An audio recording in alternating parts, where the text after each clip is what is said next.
प्रधानमंत्री किसान योजना और मुख्यमंत्री स्वर्ण जयंती योजना के अंतर्गत जो किसानों और गरीब लोगों को 2-2 हजार रुपए बचत खाते में आते हैं, उन रुपयों को कोरोना महामारी की वक्त स्थिति को देखते हुए बैंकों द्वारा लाभार्थियों के खाते से काट लिया गया है और उनके ऋण की किश्तों में डाल दिया गया है, जबकि रिजर्व बैंक के दिशा निर्देशों के अनुसार ऐसा नहीं करने के लिए कहा गया है। यहां तक कि अपंग लोगों को मिलने वाली सहायता को भी ऋण किश्त के रूप में काट लिया गया। ये सरासर लोगों के साथ न केवल जाती है बल्कि बैंकों की असंवेदनशीलता को भी दर्शाता है। कांग्रेस प्रवक्ता दीपक शर्मा ने कहा कि छोटे छोटे ऋण जो गरीब किसानों, अपंगों, गरीबी रेखा से नीचे रहने वाले लोगों ने लिए हैं, उनकी वसूली की जा रही है और जो सहायता राशि इस संकट की घड़ी में उन्हें सरकार द्वारा दी जा रही है, उसे लाभार्थियों तक पहुंचाने से पहले ही बैंक ऋण किस्तों में समायोजित करके असंवेदनशीलता दर्शा रहे हैं।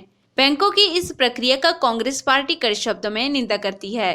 और सरकार से आग्रह करती है कि इन लोगों के प्रति संवेदनशीलता दर्शाएं। कोरोना के महामारी के इस संकट के दौर में हमारे ध्यान में बहुत महत्वपूर्ण जो है वो मुद्दा आया है कि जो किसान हैं, जो गरीब हैं, जो गरीबी रेखा से नीचे हैं, यहाँ तक कि जो अपंग हैं, जिनके लिए जो है वो प्रधानमंत्री से जो किसानों के लिए 2000 रुपये आता है या जो मुख्यमंत्री स्वर्ण योजना के तहत जो लोगों को पैसे आते हैं या अपंग लोगों के लिए जो सहायता आती है, उस पैसे को उनके खाते से जो है अगर उन्होंने ऋण लिया है, किसी ने 10,000, किसी ने 15,000, किसी ने 20,000 या 50,000 तक का, उस ऋण में बैंकों द्वारा उस किश्त को अभी इस विकट स्थिति होने के बावजूद जो है